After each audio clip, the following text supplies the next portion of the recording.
আমরা তো একসময় আমাদের গোল্ডেন অপরচুনিটি হারিয়েছি ডিউ টু জওহরলাল নেহরু। 50-এর দশকে ভারতবর্ষ যদি একটু চেষ্টা করত তাহলে কিন্তু সম্মিলিত জাতিপুঞ্জের নিরাপত্তা পরিষদের স্থায়ী সদস্য হতে পারত। ভারতবর্ষ হেলায় হারিয়েছে ওটা, কারণ মানে জওহরলাল নেহরু তখন এটা চাননি, বরং চোখের সামনে চীন স্থায়ী সদস্য হয়ে গেল, তিনি বসে বসে দেখেছিলেন। তো এই ধরনের লোকগুলো ভারতের প্রধানমন্ত্রী হয়েছিল। কি আর করা যাবে, ইতিহাসের চাকাতে কিন্তু আমরা উল্টো দিকে ঘোরাতে পারি না, আমাদের সামনের দিকে তাকাতে হবে। এখন আমাদের লক্ষ্য সম্মিলিত জাতিপুঞ্জের নিরাপত্তা পরিষদের স্থায়ী সদস্য হওয়া। এখন স্থায়ী সদস্য হতে পারলে আন্তর্জাতিক রাজনীতিতে ভারতবর্ষ 5-6-7টা দেশের মধ্যে একটা হবে যারা আন্তর্জাতিক রাজনীতির গতি প্রকৃতি নির্ধারণ করবে। আমেরিকা, রাশিয়া, চীন, ব্রিটেন, ফ্রান্স, এরাই তো ভেটোর জোরে আন্তর্জাতিক রাজনীতির গতি প্রকৃতি নির্ধারণ করে।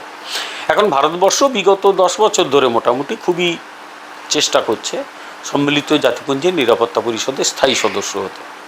একদিন দেখা যাচ্ছিল যে চীন এটা নিয়ে তাদের একটু বেগরমাই করছিল, কারণ চীন এশীয় রাজনীতি, তা সে এশিয়ার নেতা হতে চায়, ভারতকে একটু পিছিয়ে রাখতে চায়, সে ভারতকে মানে স্ট্র্যাটেজিক্যালি ঘিরে রাখতে চায়, ভারত তার পাল্টা দিচ্ছে।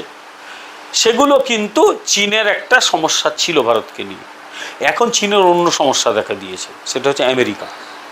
চীনের কিন্তু অন্য সমস্যা আমেরিকা, কারণ এখন নতুন যে ঠান্ডা যুদ্ধ শুরু হচ্ছে পৃথিবীতে, সেটা হচ্ছে বিটুইন চীন অ্যান্ড আমেরিকা।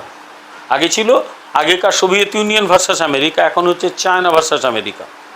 তো এই ঠান্ডা যুদ্ধের নতুন নিউ কোল্ড ওয়ার বা নিউ কোল্ড ওয়ার যেটা হতে পারে, নিউ কোল্ড ওয়ার হয়েছিল 79-80 থেকে মোটামুটি 85-86 অবধি হয়েছিল। তারপর তো সোভিয়েত ইউনিয়ন ভেঙে যায়, কোল্ড ওয়ারও শেষ হয়ে যায়। বাট আর একটা ফেজ কিন্তু অনেকে বলছেন শুরু হয়েছে হালকা করে, অথবা আরও বেশি হতে পারে, নতুন কিচ্ছু নাম দেওয়া হয়নি। এটা হতে পারে নিউ কোল্ড ওয়ার বা নিউ কোল্ড ওয়ার বা new phase of cold war বা third phase of cold war, অনেক কিছু আমরা বলতে পারি। আগে হোক, তারপর দেখা যাবে। এক্ষেত্রে লড়াইটা কিন্তু একদিকে চীন, অন্যদিকে মার্কিন যুক্তরাষ্ট্র। চীনের এটা ঠিকই যে চীনের একটা আগ্রাসনবাদী পলিসি রয়েছে, যাই বলো না কেন চীন অপরের জায়গা দখল করে নিতে চায়। আমাদের রাজশাহী চীনের প্রায় 40,000 বর্গ কিলোমিটার চীনের নিয়ন্ত্রণে, তার জন্য দায়ী জওহরলাল নেহরু। তার মানে কি বলবো, অপদার্থতার জন্য চীন আমাদের জায়গা দখল করে নিয়েছে। আচ্ছা, সেটা গেল একটা।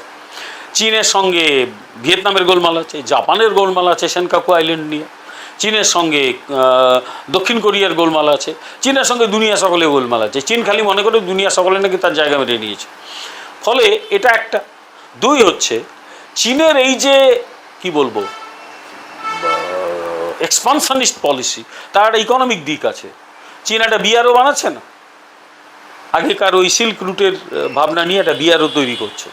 ভারত যায়নি, কিন্তু চীন চাইছে ছোটোখাটো দেশগুলোকে লোন টোন দিয়ে তাকে নিয়ন্ত্রণে এনে তার যে বিআরও স্কিম সেখানে ঢোকাতে।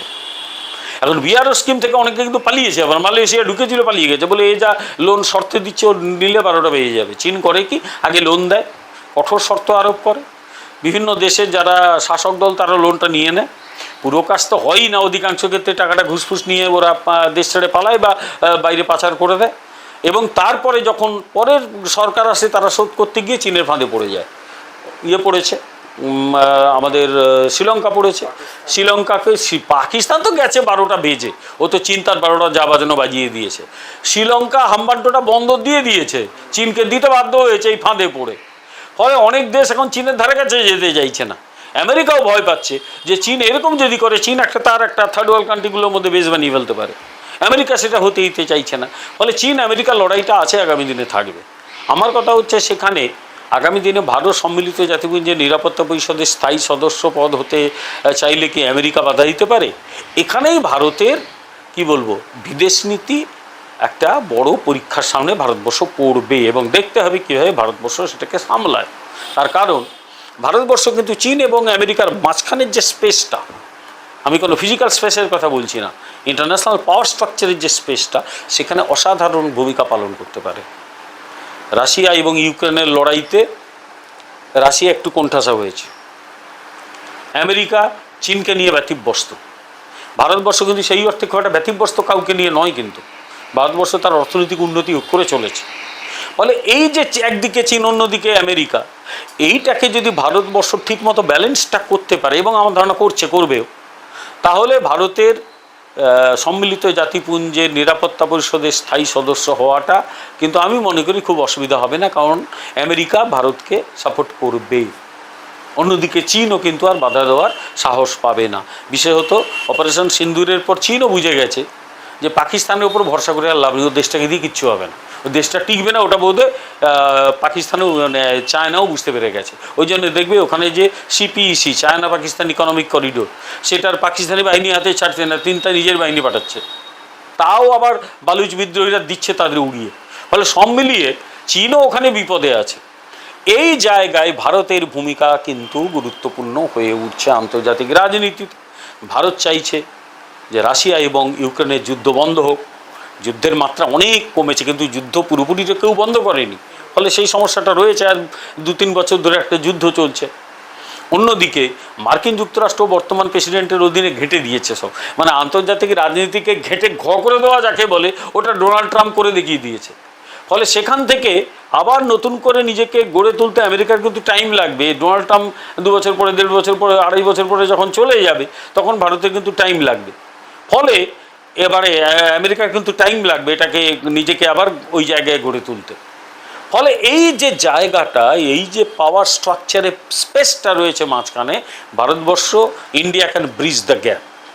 সেইটা হলে কিন্তু ভারতের সম্মিলিত জাতিপুঞ্জের সদস্যপদ, মানে নিরাপত্তা পরিষদের স্থায়ী সদস্যপদ পাওয়াটা অনেক সহজ হবে। মনে রাখতে হবে, এই যে 70-এর দশকে চীন যখন আমেরিকার দ্বারা স্বীকৃত হলো এবং তাইওয়ানের বদলে চীনকেই মেনে নিল, তো আমেরিকাও তো মেনে ছিল, রাশিয়াও তো বাধা দেয়, সোভিয়েত ইউনিয়ন তখনকার, তারাও তো বাধা দেয়নি। ফলে চীন নিরাপত্তা পরিষদের স্থায়ী সদস্যপদ পেয়ে গিয়েছিল।